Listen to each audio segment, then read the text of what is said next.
আছো সবাই? Next day আরেকটা ব্লগ, আর হাতে আমার হেলথ ড্রিঙ্কস।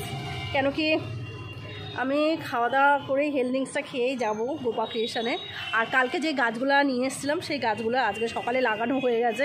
অবশ্যই গাছটা লাগানোর সময় রমাকে বলেছি, রমা একটু লাগিয়ে দে। এরকম হয়, সেটা সময় সাপেক্ষ ব্যাপার, তাই না?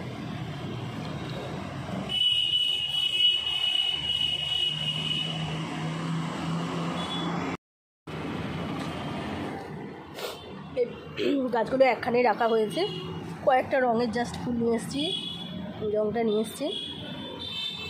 গাছ তো লাগিয়ে দিলাম, এবার গাছের পরিচর্যা করাটাই আসল। আর এখানে লঙ্কা গাছটা লাগিয়ে দিয়েছি।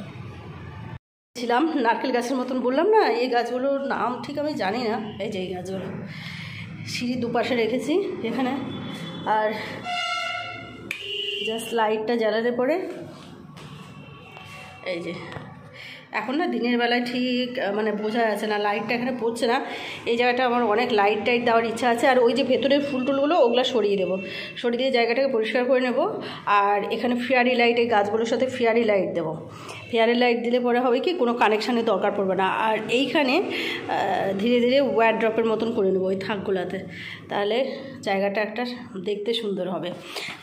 যখন যেরকম করবো অবশ্যই তোমাদের সাথে শেয়ার করবো। আপাতত গাছগুলো কিনলাম আর গাছগুলো খুব সুন্দর লাগছে দেখতে গোপা ক্রিয়েশনে। আর আজকে না স্নানটা একটু বাদ দিলাম, কেন কি গলার মধ্যে মনে হচ্ছে যে একদম কি কেটে বসে আছে, এত গলা ব্যথা করছে। তো হবে না, স্নানটা করো না, কেন চুলটা ঠিক শুকায় না, তো আমার ঠান্ডা লাগার ধারটা খুব বেশি হয়ে যায়। তো স্নান তো করলাম না। আর হয়েছে এই ফুল স্লিভ নাইটিটা পরে নিয়েছি। এই নাইটিটা আমার এত পছন্দের একটা নাইটি, মানে নাইটিটা পরলে পরে আর আদার্স কোনো শীতের পোশাক হালকা শীতে না পরলেও চলে। নাইটিটার ভেতরে একটা সম্পূর্ণ আলাদা একটা কাপড় দেওয়া আছে মোটা, যেটা দিয়ে ঠান্ডা কোনোভাবে ভেতরে যেতে পারে না। আর উপরের কাপড়টা হচ্ছে তোমার একটু সিল্ক টাইপের কাপড়। নাইটিটা ভীষণ পছন্দের আমার জিনিস, ভীষণ পছন্দের। আমাকে দেখবা বেশিরভাগই আমি নাইটটাই পরে আছি, কেন কি এটা পরলে আর এক্সট্রা কিছু পরার দরকার পড়ে না। অনেকটা কি হয়, অনেকটা মনে হচ্ছে যে হ্যাঙ্গামা কম, ভাষাকে কী বলবো, মানে অনেক কিছু নেওয়ার দরকার পড়ে না। তো চল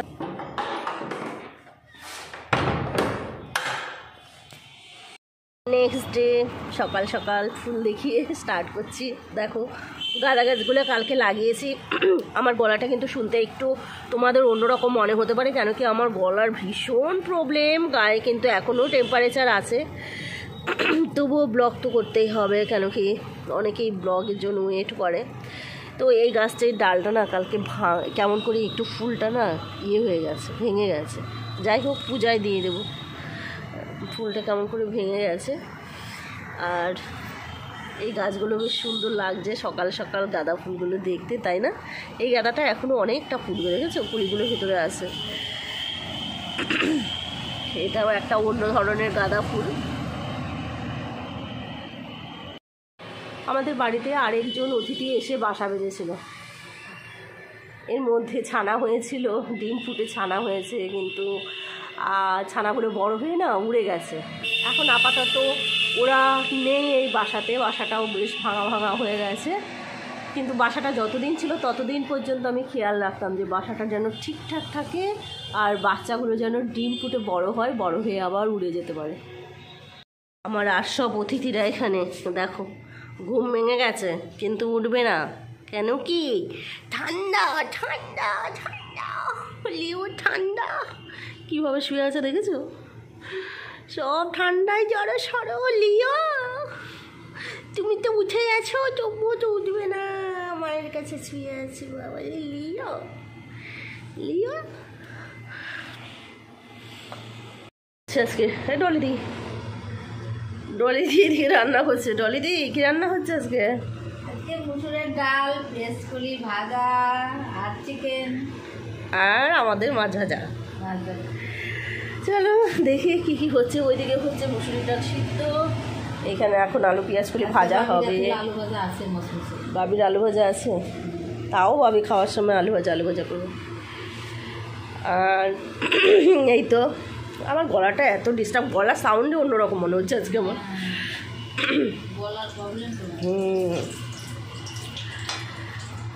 তো করুক ডলি রান্নাবাড়ি, চলো, আমাদের বাড়িতে সর্দি কাশির একটা ধাঁচ লেগেই গেছে। আমারও যেমন সর্দি, হালকা টেম্পারেচার, হাজব্যান্ডেরও ঠিক সেরকমই শরীরের অবস্থা। তো সেই দিক থেকে হাজব্যান্ড কালকে নিয়ে এসছে সমস্ত ফল, কেন কি শীতকালে না এই ভিটামিন সিটা প্রচুর পরিমাণে খাওয়ার দরকার আছে। সর্দি কাশির প্রবণতা সাধারণত সব বাড়িতে থেকেই থাকে, বাচ্চা থেকে শুরু করে বড় সবারই সাধারণত ঠান্ডা লাগলে পরে একটা সর্দি কাশি লাগার প্রবণতা থাকে, তা থেকে জ্বরও চলে আসে, মানে হাই টেম্পারেচারও চলে আসে। তো ভিটামিন সিটা কিন্তু অবশ্যই খেতে হয়। সেদিক থেকে মৌসুম্বি, কমলা লেবু যা যা ফল পেয়েছে হাজব্যান্ড বাড়িতে নিয়ে চলে এসছে, ফলের ঝুড়িতে সাজালাম, আরও কিছুটা থেকে গেল ক্যারি ব্যাগের মধ্যে, ফ্রিজের মধ্যে ঢুকিয়ে রাখলাম। এগুলো শেষ হলে তারপরে আবার বের করবো। বাজারে গিয়ে নিয়ে এসেছি বিভিন্ন রকমের বিস্কুট, তার মধ্যে এই কুকিজগুলো আছে। ও পড়ার মাঝে মাঝে এই বিস্কুটগুলোই খায়। 10টা বাজতে 10, আর সকালবেলায় গরম গরম একটু দুধ চা, ধুয়ো উঠছে দেখতেই পাচ্ছ একটু। আর পাশে আছে পেপার, খবরের কাগজ। সকাল সকাল একটু খবরের কাগজ পড়তে পড়তে 1 কাপ চায়ে চুমুক দেবো, একটা আমার চা, একটা হাজব্যান্ডের চা। রেডি হয়ে গেছে, যাবো গোপা ক্রিয়েশনে। আর তার আগে অর্ঘ্য খাবে দুধ কমপ্ল্যান, কাজে অর্ঘ্যকে কমপ্ল্যানটা করে দিয়ে তারপরে যাবো। এটাকে একটু জাল দিয়ে নিই।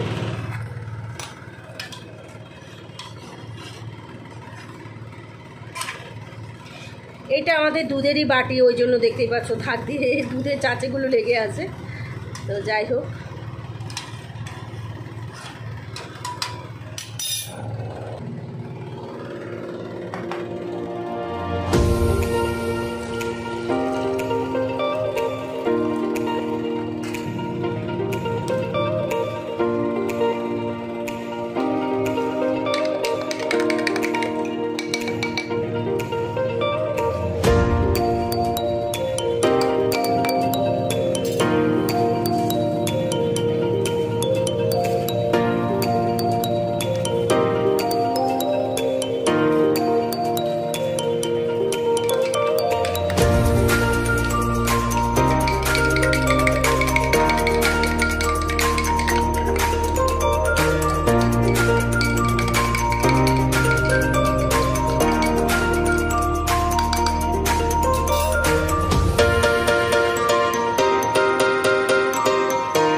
সকালে একটা পার্সেল এলো, আর পার্সেলটা আমি রিসিভ করলাম। এবার পার্সেলেরটা আনপ্যাকও করেছি, আমি ভাবলাম কি আসবে।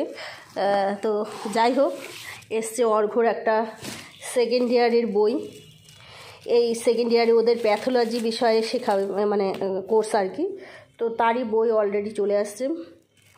তো বইটাও অর্ঘ্য রিসিভ করেনি, বইটা রিসিভ করেছে আমি। বাবারি বই কি ভার! তো সেটাই অর্ঘ্যকে দিতে যাচ্ছি। তাহলে মোটামুটি বাড়ির ডিউটি কমপ্লিট, অর্ঘ্যকে দিয়ে দিয়েছি দুধ কমপ্ল্যান আজকে।